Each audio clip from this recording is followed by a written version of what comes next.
ગુજરાતમાં ચોમાસું પૂરા જોશમાં ખીલી ઉઠ્યું છે। હવામાન વિભાગ તેમજ જાણીતા હવામાન નિષ્ણાંત અંબાલાલ પટેલે જે આગાહી કરી છે તેના મુજબ આગામી 48 કલાકમાં રાજ્યના અનેક વિસ્તારમાં ભારેથી અતિભારે વરસાદ પડી શકે છે। આ સાથે જ આગામી 6 દિવસ સુધી સમગ્ર રાજ્યમાં હળવાથી ભારે વરસાદી માહોલ છે તે જળવાઈ રહેશે। હવામાન નિષ્ણાંત અંબાલાલ પટેલના જણાવ્યા અનુસાર આગામી 48 કલાક અમદાવાદ અને ગાંધીનગર માટે મહત્વના રહેશે। પૂર્વ અમદાવાદના વિસ્તારો જેવા કે નરોડા, રામોલ, ઓઢવમાં ભારેથી અતિભારે વરસાદની શક્યતા છે, જ્યારે બોપલ, સિંધુ ભવન રોડ જેવા પશ્ચિમના વિસ્તારમાં ભારે વરસાદી ઝાપટા પડશે। ગાંધીનગર શહેર અને આસપાસના વિસ્તારોમાં પણ ભારે વરસાદની સંભાવના છે તે વ્યક્ત કરવામાં આવી છે। શું આગાહી કરી છે અંબાલાલ પટેલે તે સાંભળો। ઘણી સિસ્ટમો એક્ટિવ થઈ છે।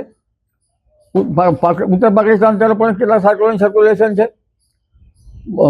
મધ્યપ્રદેશમાં ઇન્દોર ઉત્તર પૂર્વ ભાગમાં પણ સાયક્લોનિક સર્ક્યુલેશન છે। આ ઉપરાંત મોન્સૂન ધરી પણ હવે નીચે આવવામાં છે, જે ગંગાનગર થઈને પશ્ચિમ બંગાળ તરફ શિફ્ટ થઈ છે। પણ મહત્ત્વની બાબત છે, શેર ઝોન લગભગ 22 ડિગ્રી નોર્થ પૂર્વ પશ્ચિમના ભાગમાં છે। આ સિસ્ટમ પણ ભારે વરસાદ લાવી શકે તેમ છે। એટલે હવે લગભગ ગુજરાતના ભાગોમાં પાટણ સમી યાર્ડના ભાગમાં તો વરસાદ થવાની શક્યતા છે। વાવથરા ધાનેરાના ભાગમાં વરસાદ થવાની શક્યતા છે। કેટલાક ભાગમાં ભારે વરસાદ થવાની શક્યતા છે। અને મહેસાણાના ભાગો, સાબરકાંઠાના ભાગો, અરવલ્લીના ભાગોમાં ભારેથી અતિભારે વરસાદ થવાની શક્યતા છે। કેટલાક ભાગમાં પૂરની સ્થિતિ સંભળી શકે, જ્યારે મહીસાગરના ભાગો, તાપી નર્મદાના ભાગોમાં પણ વરસાદ થવાની શક્યતા રહેશે। વડોદરાના ભાગો, આણંદના ભાગોમાં પણ વરસાદ થવાની શક્યતા રહેશે। કેટલાક ભાગમાં ભારે વરસાદ થઈ શકે। દાહોદ, પંચમહાલના ભાગોમાં પણ ભારેથી અતિભારે વરસાદ થવાની શક્યતા રહેશે। એટલે જ્યાં વરસાદ હમણાં ઓછો હતો તે ઉત્તર ગુજરાતના ભાગોમાં ફ્લડિંગ રેન્જ, પૂર જેવા પરિસ્થિતિ બનવાની શક્યતા છે। ખેડૂત ભાઈઓએ ખેતરમાં જળ ભરાવ થાય તો પાણીના નિકાલની વ્યવસ્થા કરવી ઘટે। ઉત્તર ગુજરાતના કેટલાક ભાગોમાં તો તળાવો ભરી જવાની શક્યતા રહેશે, નદી તળાવો, અને નાની નદીઓમાં પૂર આવવાની શક્યતા રહેશે। સાબરમતી નદીમાં પણ પાણીનો આવરો આવવાની શક્યતા રહેશે। ઉલ્લેખનીય છે કે મધ્યપ્રદેશના ભારે વરસાદના કારણે, અતિ ભારે વરસાદના કારણે નર્મદા નદીમાં પાણીનું જળસ્તર વધતા બંધમાં પાણીની આવક વધારે થઈ શકે। અને આ દક્ષિણ ગુજરાતમાં તો ફ્લડિંગ રેન્જ થવાની શક્યતા છે। આવરડાંખ, વલસાડના ભાગોમાં તો ઘોડાપૂર આવવાની શક્યતા રહેશે। એટલે હવે જે વરસાદની રાહ જોતા હતા એ વરસાદ આવી રહ્યો છે। આ આગાહી માત્ર રૂટિન પ્રક્રિયાના એક ભાગરૂપ છે। જી, આગામી 48 કલાકમાં અમદાવાદ અને ગાંધીનગરમાં કેવી સ્થિતિ રહેશે? આગામી 48 કલાકમાં પૂર્વ અમદાવાદના ભાગો, જેમાં નરોડાના ભાગો, આ ઉપરાંત નરોડા, ઓઢવ, વસ્ત્રાલ, અમરાઈવાડી,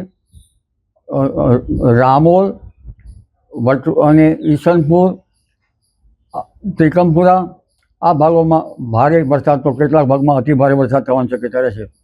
એટલે પૂર્વ નરોડાના ભાગોમાં ભારેથી અતિભારે વરસાદ થતાં જનધન ઉપર અસર થવાની શક્યતા રહેશે।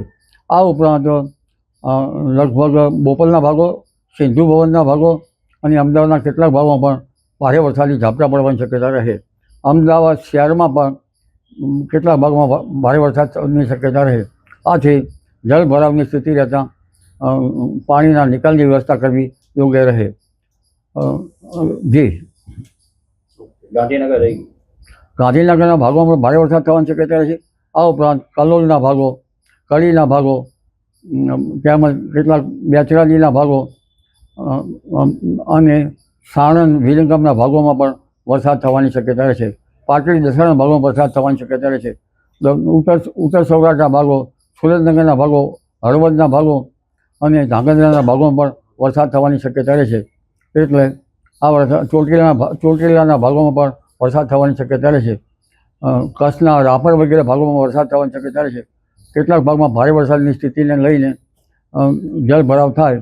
આ આગાહી એક માત્ર રૂટિન પ્રક્રિયાના ભાગરૂપે છે। જી, હવામાન વિભાગની આગાહી મુજબ રાજ્યના 18 જિલ્લાઓમાં બુધવારે ગાજવીજ સાથે ભારે વરસાદ થઈ શકે, તો દક્ષિણ ગુજરાતના નવસારી અને વલસાડ માટે પણ હવામાન વિભાગે રેડ એલર્ટ જાહેર કર્યું છે। હવે આ તો વાત થઈ આગાહીની. આપના વિસ્તારમાં કેવું વાતાવરણ છે અને કેવો વરસાદ છે તમે કમેન્ટ બોક્સમાં અમને જણાવી શકો છો અને તમામ ન્યૂઝ અપડેટ માટે અમારી સાથે જોડાયેલા રહો.